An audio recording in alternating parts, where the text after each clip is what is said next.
বন্ধুরা, আর কোনো তোমাদের সাথে ব্লগ ভিডিও কোনো শেয়ার করিনি। আজকের আমি একটু সোজা চলে এলাম রান্নার ভিডিও শেয়ার করতে, কারণ খুব ইচ্ছে ছিল অনেক দিন থেকে যে বর্ষাকালে একবার খিচুড়ি বানিয়ে খেয়েছিলাম, সেটা আমরা তখন পিয়ালিতে ছিলাম। আর শীতকালে এখনও খিচুড়ি বানিয়ে খাওয়াই হয়নি। তো সবার আগে এখানে বাড়িতে এখন খিচুড়ি জীবনে প্রথমবার বানাচ্ছি।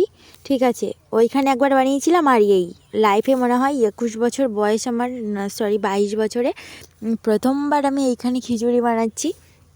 তো সাথে নিয়ে নিয়েছি সবজি কয়েকটা। দেখো, এখানে রয়েছে ফুলকপি, রয়েছে আলু, বিনসও নিয়েছিলাম। আর ফুলকপিটা কিন্তু টাটকা, কালকেই বাজার থেকে নিয়ে এসেছি খিচুড়ি বানাবো বলে। সাথে গাজর রয়েছে আর বেগুন রয়েছে। বেগুনটা দিয়ে কিন্তু খিচুড়িতে দেবো না, সেটা একদমই ভেবো না, কারণ বেগুনটা আমি এখন ভাজা বানাবো, খিচুড়ির সাথে বেগুন ভাজা। আর এই যে বাড়ির কুমড়ো অল্প ছিল, সেটা দিয়েই হয়ে যাবে। সাথে মুগ ডাল, মুসুর ডাল তো রয়েইছে। আর এখানে আদা বাটা, রসুন বাটা, পেঁয়াজ সব কিছুই দিয়ে দেবো। তো চলো, তোমরা পুরো ভিডিওটার সাথে থাকবে, অবশ্যই করে আমার চ্যানেলটিকে সাবস্ক্রাইব করবে। আশা করছি তোমাদের ভিডিওটা খুব সুন্দরই লাগবে, কারণ আমি যেভাবে ভিডিওটা বানাচ্ছি পুরোটাই আমার মতো করে, কোনো রকম বেশি মশলা নয়, নিরামিষ আর কি, খুব অল্পেরই মধ্যে, তোমরা দেখেই বুঝতে পারবে। তো তার জন্য নিয়ে নিচ্ছি কয়েকটা পেঁয়াজ, দুটো পেঁয়াজ নিয়েছি, একটু আদা নেব আর নেব একটু রসুন। তো চলো এখন চটজলদি করে কাজগুলো ছেড়ে নিই। সবার আগে এইগুলো কাটবো, তার আগে ডাল, চাল, সবজি সব কিছু রেডি করে নিই, তারপরেই হবে তোমাদের সাথে অনেক অনেক কথা। কয়েকটা আলু নেব, কয়টা নেব সেটা ভেবেই পারছিলাম না। অবশ্যই দেখো 4-5টা আলু নিয়ে নিয়েছি। আর মা তো ভীষণ এক্সাইটেড, বললো যে আমার মেয়ে আজকে আমাকে খিচুড়ি বানিয়ে খাওয়াবে, ভীষণ আনন্দ পাচ্ছি আর কি। আমার মেয়েও তো বলছে বারবার করে, মা একদমই লঙ্কা দেবে না। তো এখানে দেখো চাল নিয়ে নিয়েছি, প্রায় 400 গ্রাম চাল। আর এগুলো একদম বাড়ির চাল আমাদের, কোনো রেশনেরই চাল না, আর কোনো আতপ চালও নয়। আতপ চাল দিলে সব থেকে ভালো হয়, বাট আতপ চাল আমাদের বাড়িতে খুবই অল্প রয়েছে। মেয়েকে প্রায় সময় পায়েস বানিয়ে দিই, তো সেই কারণের জন্য আতপ চাল ভীষণ পরিমাণে কম। সেই কারণে এই যে এমনি ভাত খাওয়া চালেই বানাচ্ছি। তো এখানে মুসুর ডাল নিয়ে নিয়েছি 400 গ্রাম। চালে মুসুর ডাল নিয়েছি প্রায় 170 গ্রাম মতো নিয়েছি।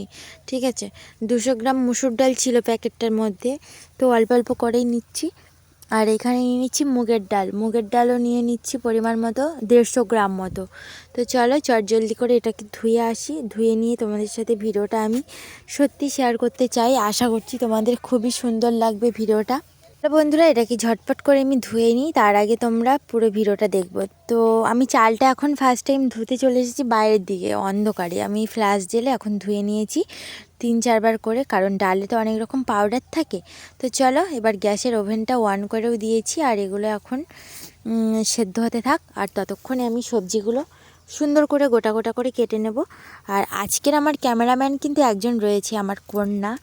তো চলো, এখন ও আমাকে ক্যামেরা করে দিচ্ছিল, তবু অনেকটা বারবার করে বলার পরে ও জেদ করছিল যে এরকম করব না, সেরকম করব না, ভুল ক্যামেরা করে দেব, সেই রকমই। তো ফার্স্টে আমি ফুলকপি নিয়ে নিচ্ছি, ফুলকপি কেটে নেব, তারপরে কুমড়ো কাটবো, বিনস কাটবো, গাজর কাটবো, টমেটো কাটবো, তারপরে কাটবো হচ্ছে পেঁয়াজ, রসুন, আদা, আবার বেগুনও কাটবো, কারণ একটু বেগুন ভাজাও বানাবো এর সাথে। তো চলো, তোমরা চটজলদি করে দেখতে থাকো। আশা করছি তোমাদের ভিডিওটা অবশ্যই ভালো লাগবে। তো অবশেষে বন্ধুরা আমাদের সব কিছু কাটা হয়ে গেছে, এখানে কেটে নিয়ে সব কিছু ধুয়ে নেব। এবার একই সাথে সবজিটা ধুয়ে নিচ্ছি। আর যা ঠান্ডা পড়েছে, তো জাস্ট দারুণ লাগবে আজকে খিচুড়িটা, কারণ এই কদিন যে ঠান্ডা তো প্রচণ্ড পরিমাণে, হাড় হিম করা ঠান্ডা যেটাকে বলে।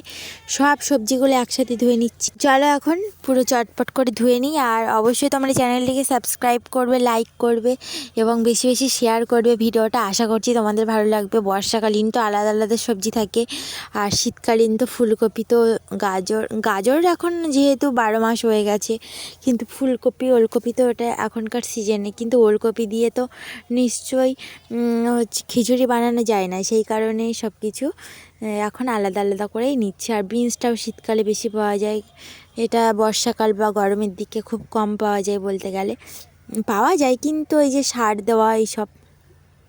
তো চলো, এখন আলুগুলো সব রেডি করে নিয়েছি, ফুলকপিগুলো আলাদা আলাদা করে নিচ্ছি, বেগুনগুলো আলাদা আলাদা করে নেব, বিনস আলাদা করে নেব, নিয়ে সব হালকা হালকা তেলে আমি এগুলো ভেজে নেব। না হলে প্রচুর প্রবলেমে পড়ে যাব। তো চলো এখন আলুটা কিন্তু আমি তেলে কিছুক্ষণ আগে দিয়ে আর মশলা বাটতে গিয়েছিলাম। মশলা বাটা বলতে জিরে বাটা দিয়েছি, আর দুটো শুকনো লঙ্কা, আর একটু আদা বাটা, আর একটু পেঁয়াজ কুচি, আর সাথে একটু রসুন বাটা। ঠিক আছে, হালকা মানে নিরামিষ বলতে গেলে এগুলো ভীষণই অল্প পরিমাণ করেই নিয়েছিলাম। তো কেমন লাগছে তোমাদের ভিডিওটা অবশ্যই জানিও, আর আশা করছি ভিডিওটা ভালো লাগবে। আর ভিডিওর লাস্ট মুহূর্তে খিচুড়ি খাওয়ার টেস্টটা সেটা আমরাই বুঝতে পারছি, মানে পারবো। তো চলো এখন তো আমি তো রিংটোন খুব একটা বেশি ইউজ করি না, সেই কারণে আমি বেশিরভাগটাই ভয়েস দিই। তো আশা করছি আমার এমনি ফাটা বাঁশের মতো গলা অনেকেই বলে, বা অনেকেই কমেন্ট করেছে পার্সোনালি, যারা আমাদের রিলেটিভ রয়েছে আমার ভিডিও দেখে তারাই। তো আরেকটা কথা, কয়েকটা সোয়াবিনও ভেজেছিলাম জানো তো, ভুলে গেছিলাম। সোয়াবিনটা আগে দিয়ে নিয়েছি, আর এই যে দেখো ডাল আর চাল প্রায় সেদ্ধ হয়েই গেছে, দিয়ে আরও গরম জল দিয়েছি, আলুও দিয়ে দিয়েছি। আর এই যে কষানো সবজি বলো না, এগুলো একদম তেলে অনেকটা করেই ছুঁকে নিয়েছিলাম। তো যাই হোক, আমার খিচুড়ি একদম রেডি। সব কিছু দিয়ে প্রায় 10 মিনিট মতো ফুটিয়েছি। অল রান্না আমার প্রায় 1 ঘন্টার মধ্যেই হয়ে গেছিলো। তো চলো এখন পরিবেশন করে নিই। আমরা 3 জনই খাচ্ছি। আমার বাবা বললো এখন খিচুড়ি খাবে না, একটু লেটে খাবে। তো ভীষণ গরম ছিল, তার জন্য সব পুরো থালাটার মধ্যেই জুড়ে গেছে খিচুড়িগুলো। আর একটু পাতলা টাইপেরই করেছিলাম, কারণ ঠান্ডা হয়ে গেলে এটা পুরো একদম এটা থাম্বা হয়ে যায়। তো চলো এবার একটু খিচুড়ি দিয়ে একটু বেগুন ভাজা আর একটু ডিমের অমলেট আর একটু লেবু দিয়ে পরিবেশন করে নিই। তো তোমরা কিন্তু অবশ্যই দেখবে, আর কেমন লাগলো সেটাও জানিও। আর আমার তো জাস্ট জিভে জল চলে আসছিল। আমি যেখানে রান্না করেছিলাম, রান্না করার কিছুক্ষণ পর সেইখানেই বসেছিলাম জানো তো। তো অপূর্ব একটা সেন্ট বের হচ্ছিল রান্নার, জাস্ট তোমরা কল্পনা করতে পারবে না। তো চলো সবাইকে একটু বেগুন ভাজা শেয়ার করে দিই। খিচুড়ির সাথে বেগুন ভাজা ডিমের অমলেট দেবো না, সেটা কি করে হয় তাই না? তো মেয়েকে অল্প করে দেবো, আমার মাকেও অল্প করে দেবো, আর আমিও অল্প করে নেব। তো আজকের মতো এই পর্যন্ত। ভিডিওটা কেমন লাগলো সেটাও জানিও। আর মেয়ে তো একটুখানি খেয়ে বললো জাস্ট দারুণ, আমাকে যা যা দিয়েছো আমি সব খেয়েই নেব। তো চলো, গাজর, বিনস, কুমড়ো সব কিছু তোমরা দেখতেই পাচ্ছ, ফুলকপি আমরা এখন খাওয়া দাওয়া শুরু করেও দিয়েছি। আর তোমরাও কিন্তু চটপট বানিয়ে নিও। আর শীতের সময় কিন্তু এই যে গরম গরম খিচুড়িটা জাস্ট দাঁড়বাড়ি খেয়ে বুঝতে পেরেছিলাম এত সুন্দর টেস্ট হবে, সত্যি ভাবিনি। আন্দাজেই সব লবণ হলুদ দিয়ে